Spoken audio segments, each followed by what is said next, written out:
എല്ലാവർക്കും നമസ്കാരം.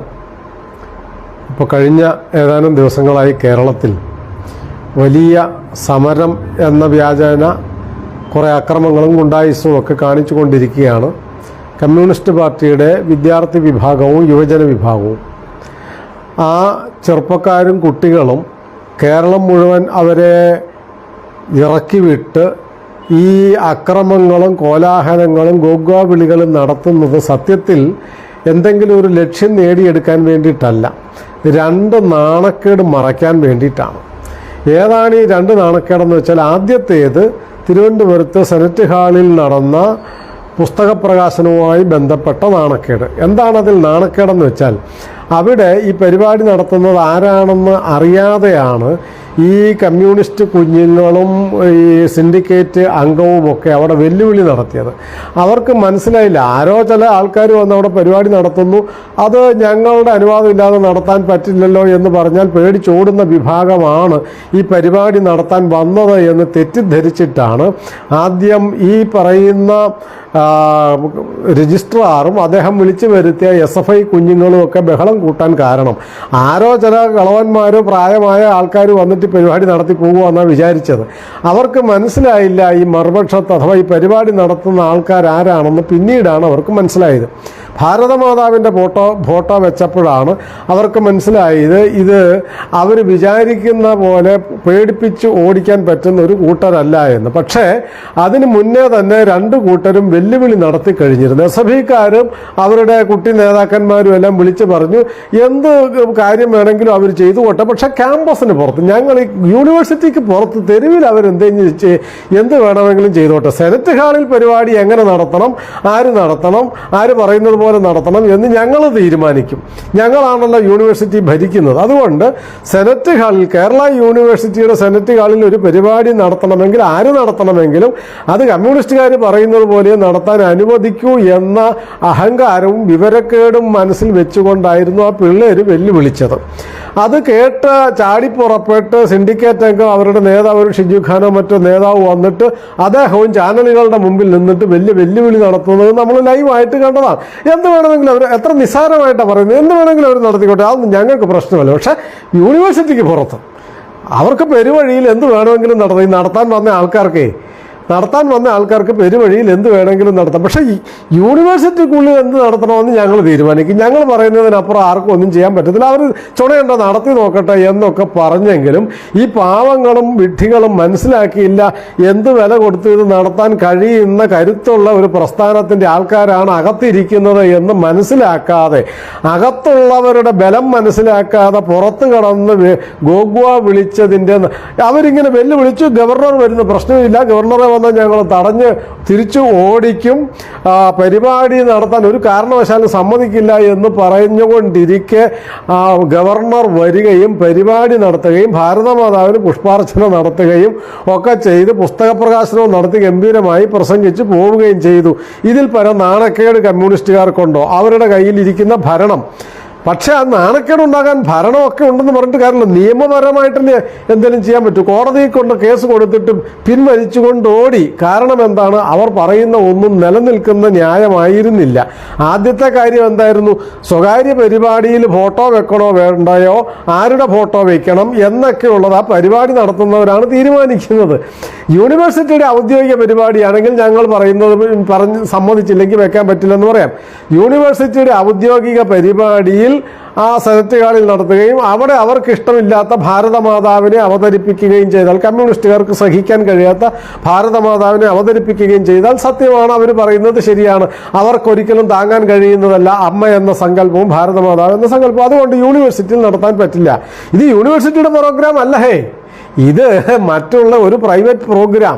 ആ സംഘാടകരുടെ വേദിയിൽ എന്ത് വെക്കണം, വെക്കണ്ട, അതിനാര് പുഷ്പാർച്ചന നടത്തണ്ട, ഇതൊക്കെ തീരുമാനിക്കുന്നത് കമ്മ്യൂണിസ്റ്റുകാരാണെന്ന് പറഞ്ഞാൽ കേട്ട് പിന്തിരിഞ്ഞ് ഓടാനും മാത്രം അങ്ങനത്തെ ഒരു കൂട്ടരല്ല ഈ ഹാളിനകത്തിരിക്കുന്നത് എന്ന് ഈ പിള്ളേർക്ക് മനസ്സിലാകാതെ പോയി. അതിൻ്റെ വെല്ലുവിളി നടത്തുകയും ചെയ്തു, പരിപാടി ഗംഭീരമായിട്ട് നടക്കുകയും ചെയ്തു. അപ്പം പിന്നെ എന്ത് ചെയ്യും നാണക്കേട് മറയ്ക്കാൻ? അതിനവർ പറയുന്നു ഗവർണർ തടയുക അങ്ങനെ ഇങ്ങനെയെന്ന് പറഞ്ഞു. രാജ്ഭവൻ മാർച്ച് നടത്തുന്നു, പിന്നെ സിൻഡിക്കേറ്റ് യോഗം നടത്തുന്നു, രജിസ്ട്രാറെ സസ്പെൻഡ് ചെയ്തത് വൈസ് ചാൻസലർ സസ്പെൻഡ് ചെയ്തതിനെ തിരിച്ചെടുക്കുന്നു എന്ന് അവർ പ്രഖ്യാപിക്കുന്നു. അവർക്കൊരു അധികാരമില്ല.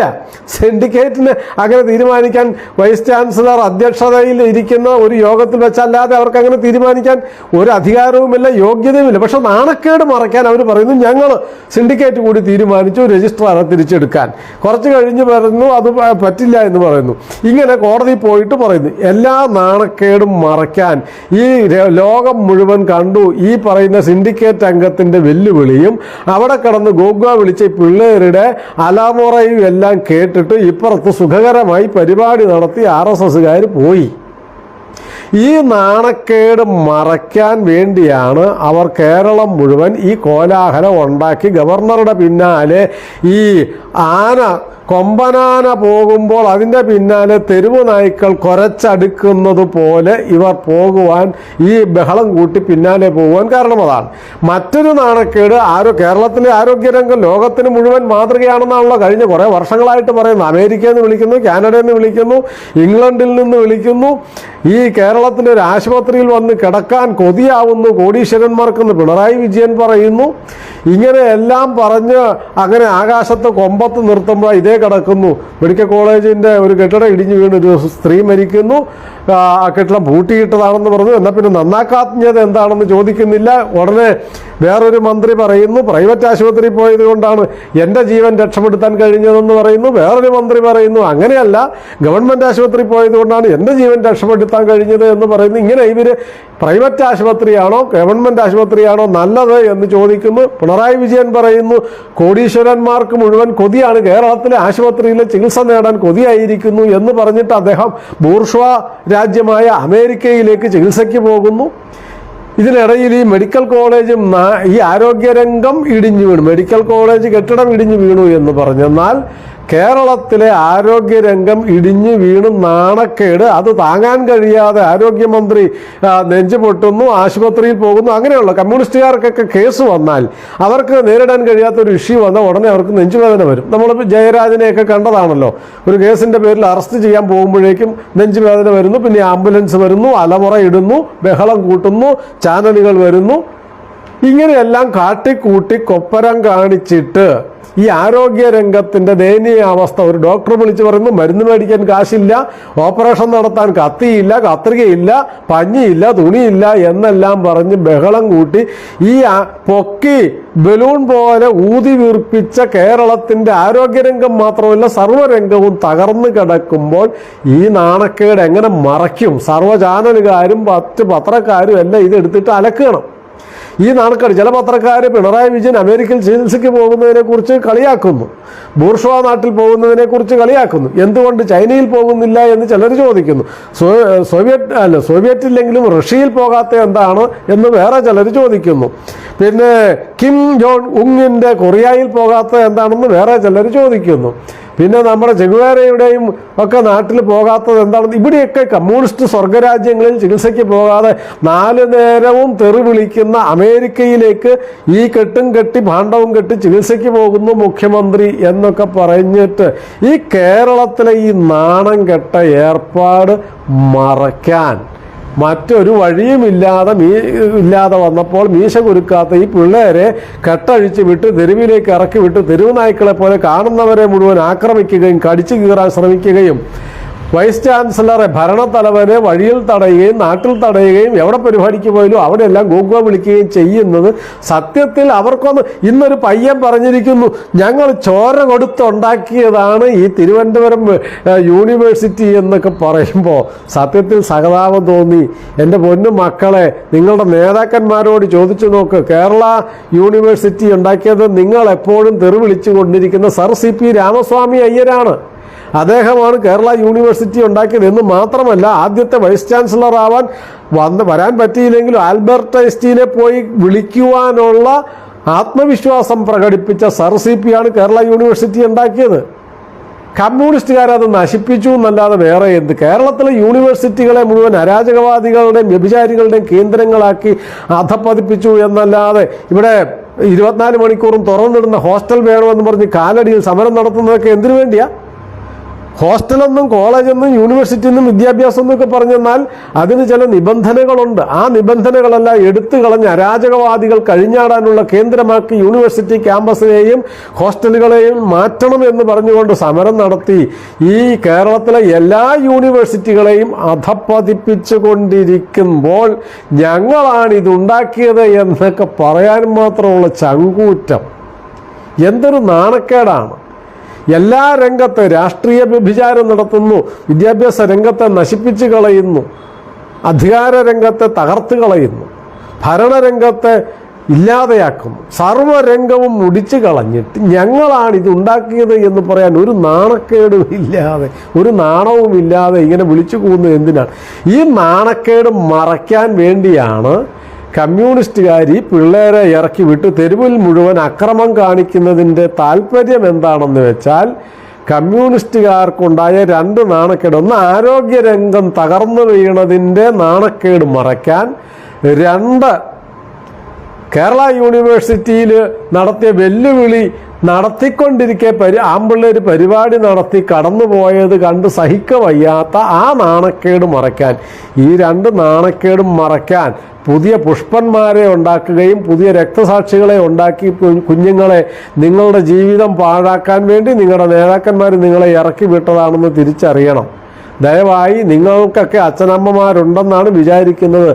അവർ നിങ്ങളെ വലിയ പ്രതീക്ഷയോടെ കാത്തിരിക്കുകയാണ്. നിങ്ങളുടെ ജീവിതം ഈ കമ്മ്യൂണിസ്റ്റ് നേതാക്കന്മാർക്ക് വേണ്ടി കോഞ്ഞാട്ടയാക്കി കളയരുത്, നശിപ്പിച്ച് കളയരുത്. യൂണിവേഴ്സിറ്റി ഉണ്ടാക്കിയത് കമ്മ്യൂണിസ്റ്റുകാരല്ല, അതിൻ്റെ വളർച്ച ഉണ്ടാക്കിയത്, ആരോഗ്യരംഗം മെച്ചപ്പെടുത്തിയതൊന്നും കമ്മ്യൂണിസ്റ്റുകാരല്ല എന്ന് തിരിച്ചറിയും. നിങ്ങളെ പറഞ്ഞ് പറ്റിക്കുകയാണ്. ഈ ചതി മനസ്സിലാക്കി കേരളത്തിലെ SFIക്കാരും DYFIക്കാരും ദയവായി നിങ്ങളുടെ നേതാക്കന്മാർ പറയുന്ന നുണ കേട്ട് ചാടിപ്പുറപ്പെട്ട് കൊള്ളരുതായ്മ കാണിച്ച് നാടിനും നാട്ടുകാർക്കും വീട്ടുകാർക്കും ശാപം വരുത്തി വെക്കരുതേ എന്ന് മാത്രമാണ് എനിക്ക് നിങ്ങളോട് പ്രാർത്ഥിക്കാനുള്ളത്, അഭ്യർത്ഥിക്കാനുള്ളത്. നാണക്കേട് മറയ്ക്കാൻ നിങ്ങളുടെ നേതാക്കന്മാർ എന്തെങ്കിലും കാണിക്കട്ടെ, നെഞ്ചുപൊട്ടുകയോ നിലവിളിക്കുകയോ നുണപ്രസ്താവനകൾ നടത്തുകയൊക്കെ ചെയ്യട്ടെ. നിങ്ങളെന്തിന് ജീവിതം പാഴാക്കുന്നത്? ഓർക്കുക, ഇനിയും സമയം പോയിട്ടില്ല. നിങ്ങളുള്ള യൂണിവേഴ്സിറ്റിയിൽ പഠിച്ചും ബാക്കിയുള്ളവരെ പഠിപ്പിക്കാനുള്ള അന്തരീക്ഷമൊക്കെ ഉണ്ടാക്കി ജീവിക്കാൻ നോക്ക്. ഈ നാട്ടിലെ ചെറുപ്പക്കാരൊക്കെ മറ്റ് നാടുകളിലേക്ക് പഠിക്കാനും ജോലിക്കുമൊക്കെ പോകണത് നിങ്ങളുടെ ഈ കോപ്രായം കണ്ടിട്ടാണ്. അതുകൊണ്ട് ഇത് അവസാനിപ്പിക്കും. നാണക്കേട് ഏതായാലും ഉണ്ടായിപ്പോയി. യൂണിവേഴ്സിറ്റി പരിപാടി നടത്തരുതെന്ന് പറഞ്ഞു, നടത്തി. പിള്ളേർ നടത്തിയിട്ട് പോയി. ആരോഗ്യരംഗം കേമമാണെന്ന് പറഞ്ഞു, ഇതേ കിടക്കുന്നു. ഇനി ഒന്നും ചെയ്യാനില്ലല്ലോ. അതുകൊണ്ട് ഈ സത്യത്തെ അംഗീകരിച്ച് ഈ നാണക്കേട് സഹിച്ച് മേലിൽ ഇത്തരം നാണക്കെട്ട പ്രസ്താവനകൾ നടത്താനും സമരങ്ങൾ നടത്താനും വെല്ലുവിളി നടത്താനും ഇടയാകാതെ കുറച്ചുകൂടി ദീർഘവീക്ഷണത്തോടുകൂടി കാര്യങ്ങളെ കണ്ട് ജീവിക്കാൻ നോക്കുക എന്നുള്ളത് മാത്രമാണ് എനിക്ക് SFI കുട്ടികളോടും DYFI ജനങ്ങളോടും യുവാക്കളോടും പറയാനുള്ളത്. നമസ്കാരം.